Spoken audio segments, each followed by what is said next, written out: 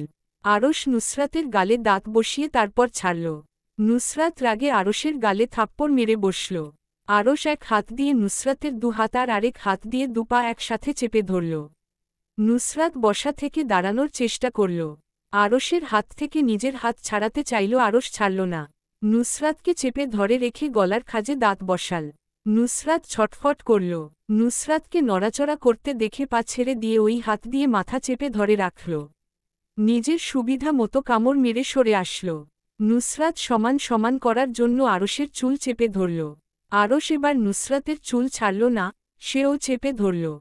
দুজনের হাড্ডাহাড্ডি লড়াইয়ের মধ্যে দরজা ঠেলে ভিতরে ঢুকলেন হেলাল সাহেব, নাসির সাহেব, ইরহাম নাজমিন বেগম, আর লিপি বেগম।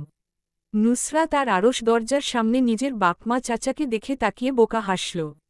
দুজন দুজনের দিকে তাকিয়ে দেখল চুল চেপে ধরে দুজন বসে আছে। নুসরাতের চুল থেকে হাত সরিয়ে এনে ছিটকে দূরে সরে গেল আরশ। তারপর দুজন দুজনের দিকে তাকিয়ে বোকা হাসল হা হা করে। হেলাল সাহেব গম্ভীর গলায় বললেন, বাড়ি ভেঙে ফেলবে নাকি?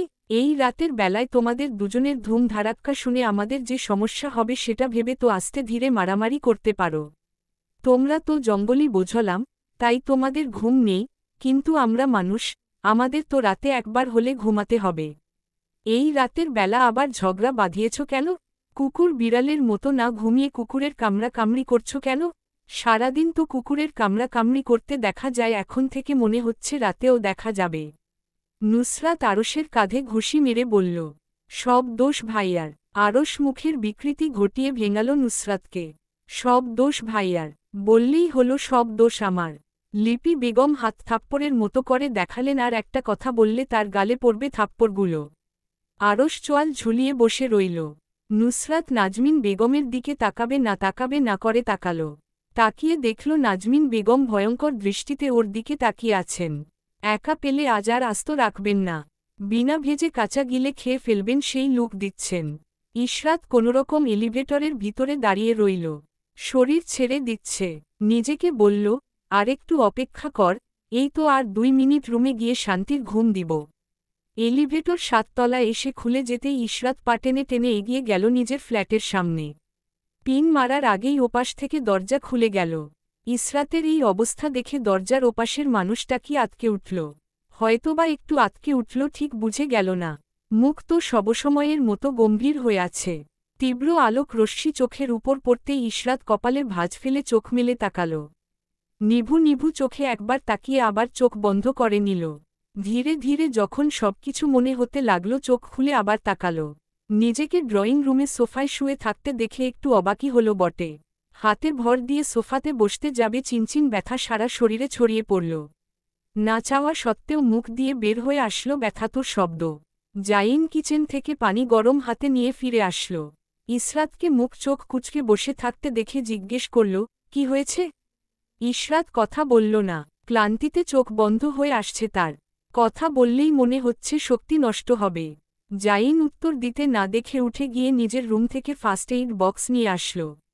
ইসরাতের হাত টেনে নিয়ে তুলো দিয়ে ময়লা, রক্ত পরিষ্কার করল। তুলোয় স্যাভলন লাগিয়ে ইসরাতের হাতের ক্ষতস্থানে স্পর্শ করল।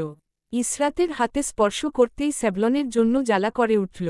ইসরাত দাঁত খিচে বসে রইল।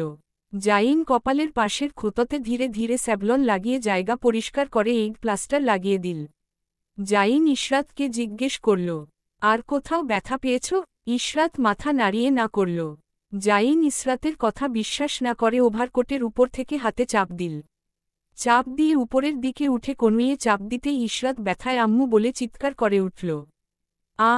সরি, বেশি ব্যথা পেয়েছ? আমি বুঝিনি। Are you okay? ইসরাত দাঁতে দাঁত চেপে মাথা নাড়াল। জাইন ইসরাতের হাতের তালু থেকে শুরু করে কনুই পর্যন্ত ক্রেপপট্টি বেঁধে দিল। পায়ের নখের দিকে তাকিয়ে আটকে উঠল। পায়ে কি হয়েছে? নখের এই অবস্থা কেন? ইসরাত মুখ ঘুরিয়ে অন্যদিকে তাকাল। আগের তুলনায় মুখ আরেকটু বেশি গম্ভীর হয়ে গিয়েছে। জাইন ইসরাতের পায়ের গোড়ালিতে ধরে মুচড় মারল। ইসরাত পায়ের ব্যথায় চোখ মুখ খিচে আব্বু বলে ডুকরে কেঁদে উঠল। আরে আরে কান্না করছো কেন? কান্না করো না, পায়ের ব্যথা কমে যাবে। পায়ের হাড্ডি মচকে গেলে ঠিক হয়ে যাবে। ইসরাত কান্না গিলে নিতে চাইল কিন্তু পায়ের ব্যথা আর হাতের চিনচিনে ব্যথায় না চাইতেও কান্না আসছে। জাইন ইসরাতের পায়ে ক্রেপপট্টি বেঁধে দিতে দিতে জিজ্ঞেস করল আবার, পায়ে কি হয়েছে? নখের এই অবস্থা কেন? ইসরাত গম্ভীর গলায় বলল, নখ পড়ে গিয়েছে। কিভাবে? ইসরাত থমথমে গলায় বলল, সাইকেলের চেইনে ঢুকে। জাইনের মাথায় হঠাৎ আসলো এটা তো সে ঘটিয়েছিল। ইসরাতের দিকে অসহায় চোখে তাকিয়ে বলল, এত বছরে নখ উঠেনি? ইসরাতের সোজা সাপটা উত্তর, মরে গেছে। জাইন করুণ চোখে তাকিয়ে রইল ইসরাতের দিকে। নিজের উপর নিজেরই রাগ হল। মেয়েটার নখের এই হাল সে করেছে। ইসরাত উঠে দাঁড়াল, পা টেনে টেনে নিয়ে রুমে গেল। জাইন ইসরাতের পায়ের দিকে করুণ চোখে তাকাল। নিজেকে নিজের কাছে অপরাধী মনে হল। নুসরাত আরশের চুলে ধরে টান দিয়ে বলল, ভাইয়া আমাকে একটা বেশি মেরেছে তাই সমান সমান করে নিলাম। এবার মনে হচ্ছে সমান সমান হয়েছে। নাজমিন বেগম বললেন, নুসরাত হাত ভেঙে দিব। স্বামীর উপর হাত তুলো। তোমার সাহস দেখছি দিন দিন বাড়ছে। আরশ নাজমিন বেগমকে উৎসাহ দিয়ে বলল, চাচি দু একটা থাপ্পড় মেরে বোঝান, স্বামী হল পিতার সমাম্যম। নুসরাত ভ্রু উঁচিয়ে বলল, হ্যাঁ হ্যাঁ বলেন স্বামী কিসের সমান? আরশ চুরের মতো মুখ লুকাল। নুসরাত চেপে ধরল বলার জন্য। আরশ আমতা আমতা করতে লাগল, হয়েছে আর যেন একটা আওয়াজ তোমাদের রুমের বাহিরে না যায়। স্বামী স্ত্রী মিলে যা ইচ্ছে করো। নিজেদের রুম ভেঙে ফেল কিন্তু আল্লাহর ওয়াস্তে আমাদের ঘুমাতে দাও। হেলাল সাহেব বের হয়ে গেলেন। নাসির সাহেব ভাইয়ের পিছন পিছন গেলেন। নাজমিন বেগম ভাসুরকে বের হতে দেখে হাত উপরে তুলে নুসরাতের দিকে আসলেন। নুসরাত লাফ মেরে গিয়ে আরশের পিছনে লুকাল। আর যদি বেয়াদবি করতে দেখি তাহলে থাপড়ে গালমুখ বন্ধ করে দিব। আম্মা থাপড়ে মুখ কিভাবে বন্ধ করবে? দেখবি তুই। না না দেখব না। নাজমিন বেগম আর লিপি বেগম বের হয়ে গেলেন। নুসরাত আরশের পিছন থেকে উকি ঝুঁকি মেরে দেখল মাকে বের হতে। আরশ পিছন ফিরে নুসরাতের দিকে তাকাল। নুসরাতও তাকাল। দুজন দুজনের দিকে রাগী দৃষ্টি দিয়ে গিয়ে শুয়ে পড়ল। আরশ টেবিল ল্যাম্প হাত বাড়িয়ে অফ করে দিল। নুসরাত বালিশের দিকে মুখ দিয়ে পড়ে ঘুমাচ্ছে। আরশ শাওয়ার নিয়ে এসে নুসরাতকে ঘুমাতে দেখে জ্বালাল না, একবার ভাবল জ্বালাবে, পরে ভাবল ঘুমাচ্ছে যখন ঘুমাক এখন আর জ্বালাবে না। আরশের রুম পরিপাটি করে রাখা। নিজে যেমন পরিষ্কার থাকে তার রুমও সেরকম পরিষ্কার থাকে। কিন্তু নুসরাত আরশের উল্টো, আরশ যেখানে পরিপাটি থাকে নুসরাত সেখানে অগোছালো হয়ে ঘুরে বেড়ায়। যেখানে খায় সেখানে ফেলে দেয়। কাবার্ড খুলে কালো রঙের শার্ট আর কালো রঙের প্যান্ট ইন করে পরে নিল। হাতে কোট নিয়ে রুম লক করে বের হয়ে গেল। আরশ যেতেই নুসরাত আড়মোড়া ভেঙে উঠে বসল। আরশের ওয়াশরুমে ঢুকে সব চোখ দিয়ে স্ক্যান করল। আরশের বাথরুমে দামি দামি ব্র্যান্ডের প্রোডাক্ট দেখে দাঁড়িয়ে দাঁড়িয়ে কি ভাবল। সব জিনিস দু হাত ভরে নিয়ে ওয়াশরুম থেকে বের হয়ে আসল। ইরহামের রুমে গিয়ে ইরহামকে দেখাল। কিনবি? ইরহাম জিনিসগুলো নাড়িয়ে চাড়িয়ে জিজ্ঞেস করল,